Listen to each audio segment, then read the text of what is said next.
ها حسب وطني هل كان سويمي وأن السلام عليكم ورحمة الله وبركاته. إن الصوماليين waxay ku mahmaada niman runku sheegin runku ma weeyo waxaan la hadlayaa madaxweynaha madaxweyne musabixi waxa madaxweyne Soomaaliland gacantada ku burburin wadanka rag baa u dhintay rag baa u soo shahiiday idinku waxa ku jirta ma filaya xukuumadda maanta talada haysa kuwii ina cigaal yiri waa laga xoreynaya dalka isna waa qayb xoreysatay iyo qayb ima kala doonayeen laga xoreeyo marka madaxweyne Soomaaliland gacantada ku burburin dadweynaha reer Soomaaliland waxaan leeyahay maanta wixii dhaca waxa mas'uuliyadeeda iska leh madaxweynaha jamhuuriyadda Soomaaliland musabix maadaama wadankii sida ay naga dhaqaale la'aan iyo biyo la'aan iyo balanbale xabadii roodhi moofada ahayd ku shil marayso heerkan dagaal iyo dhibaato maanta waxay noo keenay madaxweynaheena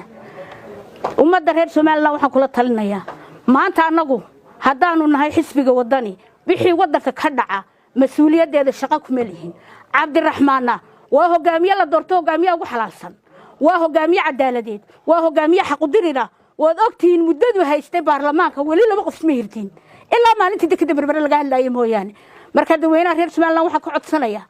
inaanay dhag u dhigin barbagandaha ka soo baxa reer kulmiyana maanta way fashilmeen waxay qabsanadeen sanad guuradoodii 20aad waxay yiraahdeen sanad guuradii 20aad baan ka hadlaynaa halkay ka hadli lahayn wixii ay faa'iideen ayay bilow ilaa dhamaad ku dhameeyeen Cabdiraxmaan waa ninka ka qaylisay reer kulmiye Cabdiraxmaan waa ninka sutida u qabtay maanta diyaar reer Soomaaliland inuu idin miciiniyo inuu idin baahay inuu idin dadaalo maanta hargeysa waa ogtiin magaalada koonaheedan degan beeshina cidigama xigto shantii foosto waxa lagu shubay 7 waynu ognahay waliba special reerka ka imi way ogyihiin maanta waxaan haystaa marka waxaan idin kula talinayaa fartiina dubha way eersanaynta hor way eersateen waana salaamadina dhammaan waxaan salaamayaa ummadda reer Soomaaliland daliya dibadba waxaan leeyahay salaamu calaykum waraxmatullaahi wabarakaatu xusbiga wadani horta waa xusbiga maanta u taagan doorashada xalaasha waxaan isu taagay saddex qodob baan isu taagaya saddexda qodob waxa kamid ah maalinta xaaladda maanta wadanku ku jiro waa maalin aan guryaha qaari waxba aanay karsan amba aan awoodi karin foostada biyaha ah ee laatanka kuna shan lagu shubo ma aha ummadii dalkan iyo dalkan u soo dhintay ina maanta doorashada qaban mayno in xusbiga kulmiye maanta dood ka geliyo waa mid xaraana doorashada xilligeedii in lagu qabto ayaa meesha ku haboon waayo hadii maanta xaaladda dalku ku sii jiro ee xusbiga kulmiye uu doonayo wadanka inuu baabiyo anagu hadaan nahay ummadda reer Soomaaliland ma xusbiga wadani kama aqbalayno dalka rag baa u soo dhinto u soo halgabay shalay markii raggii wadanka barna dhintay barna maanta jeelisha ay u galiyay ay u soo halgamayeen hadii maanta isagu nasiibku siiyay oo Ilaahay u qoray ma hayno dalka burburiyo dalka inuu burburiyo oo ira maanta sidaan doono ayaan ka yeelayaa shacabka ummadda reer Soomaaliland kama yeelayaan waayo wadanka maanta wuxuu u qabtay madaxweynuhu ma jirto waayo Soomaalidu waxay ku maamaadaan way raaxo joogtaa ku dabaalataa webi maba oga waqtiga dhacay marka madaxweyne Muuse waxaan ku leenahay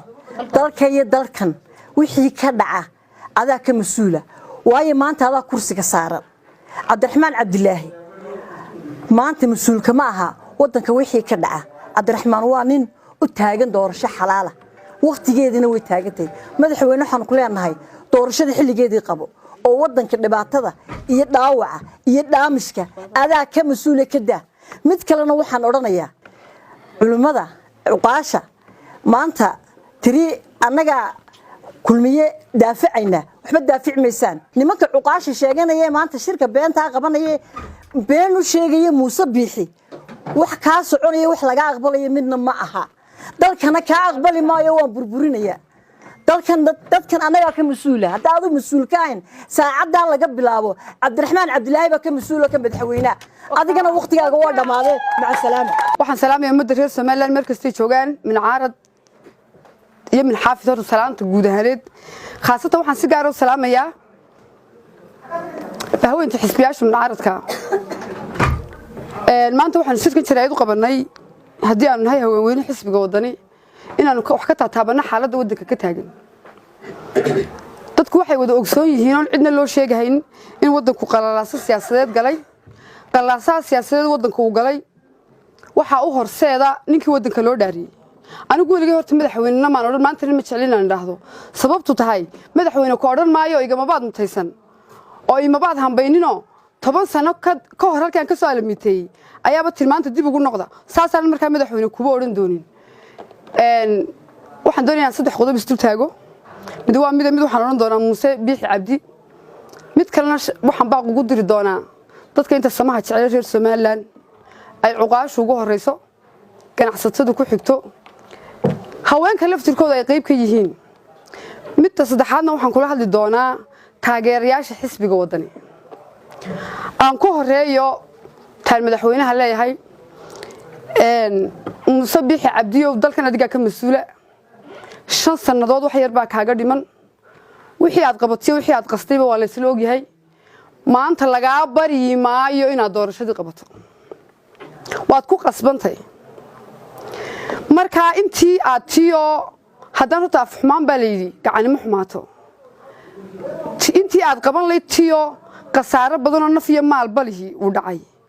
maanta la fayow yahay doorashada qabo dadkani ma qaadi karaan hagardaamo dadkan abaar baa haysa sixir barar baa haya shaqo la'aan baa haysa doorashadii qabo baan ku leenahay haddii aad qaban weydana wallahi wixii ka dhaca adigu baba ka mas'uula mid kalena waxaan odhanayaa talabaadna waxaan odhanayaa dadka samaha jecel reer Soomaaliland uqaashan ugu horeysiinaya waxaan kaloon baaq u dirayaa ganacsatada reer Soomaaliland dhalinyarta iyo haweenka Soomaaliland haddii aynu nahay weyn koobi 30 jirsanay meel fiican baynu marinaa ilaahay mahadiha ka gaadhay moolal baynu dhisanay ganacsi baynu haysanaa nabad baynu ku naaloonaa doontanna waa la wada saaray ma garanayo sababta u aamusantiin ma garanayo sababta farta ugu fiiqi weydeen dadka inta khaldan ma garanayo sababta u odhan laadihiin madaxweynaha dalka haystay inta ka agdhow ee tala xumaalayaasha ragga kibirka ka daa sababta u odhan laadiin anigu ma garanayo ma noqon doonto maanta haddii ay wax dhacaan ilaahay bay naguma keeneen deedinku meel ku badbaadaysan anigu ma garanayo idinka inta saddex kaga baxaya mid kalena waxaan oranayaa niman cuqaala oo imika saacadan aynu taaganahay aadam isleeyay shir bay ku qabanayaan adeerayaal ma garanayo waxa ka shiraysaan haddii aad shiraysaan ma yahayn sanimka wuxuu wadaan warkeeda hayo inaad u shirtaan si khayr idinku jira akhriya adduunka oo aan ilaahay waxba idinka raacin ayay haydina u shirtaan cida matashaal ma jirto aniga sida la sheegay waxa ku jira caaqilkayga suldaankaygii wallahi ima matashaan wallahi awlaadinu gacantaydu kuma jirto run baan idin sheegayay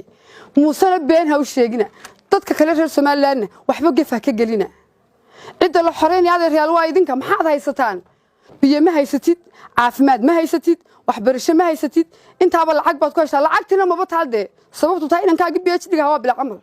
marka sabab halkan aad u fadhid musoo difaacdaan u total ma garanayba iyagana taasan kaga baxaya midda ugu dambaysan ka hadlay waxa weeyaan dadka taageerayaasha xisbiga wadani meel kasta joogan dalid dibad baa qabaan u diraya horta diyaar baad ahaanaysaan diyaar waxaad u ahaanaysaan ma ahayn inuu dagaalamayno inagu waxaan ku suntanay nabatalis sidoo sheegay madaxweynaha Cabdiraxmaan Maxamed Cabdilaahi waxa diyaar u ahaanaysaan inaad sharaftiin iyo ciddigina ka Soomaaliland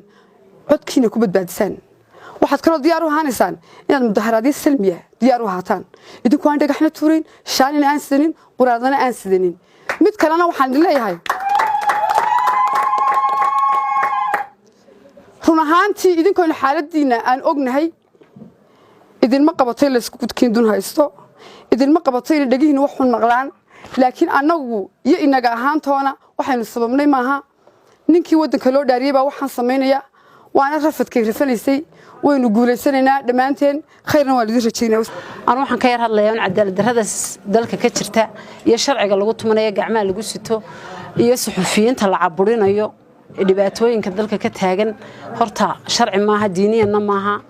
cadaaladda Ilaahay baa soo rogay in dadka lagu sugo oo lagu kala xaq saarana way fiican tahay gabadha tiri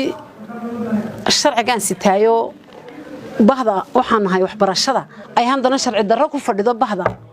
waxbarashada ay tiri kormeero dhanbaana taasana nagu jawaabaya waxaan leeyahay aad iyo aad bad walaal khaldan tahay dib iskugu noqo suxufiyiinta iyo ummadda la caburinayna aad iyo aad bay khalad u tahay hal laga joojiyaan leeyahay aad baan uga xunay xukuumadana waxaan leeyahay wallahi nin waliba nabadda ayuu laba ku yahay nin waliba nabadda ayuu laba ku yahay maanta haday nabaddu faraa ka baxdo qof walba uu qaraadhahay assalaamu calaykum waraxmatullaahi wabarakaatuh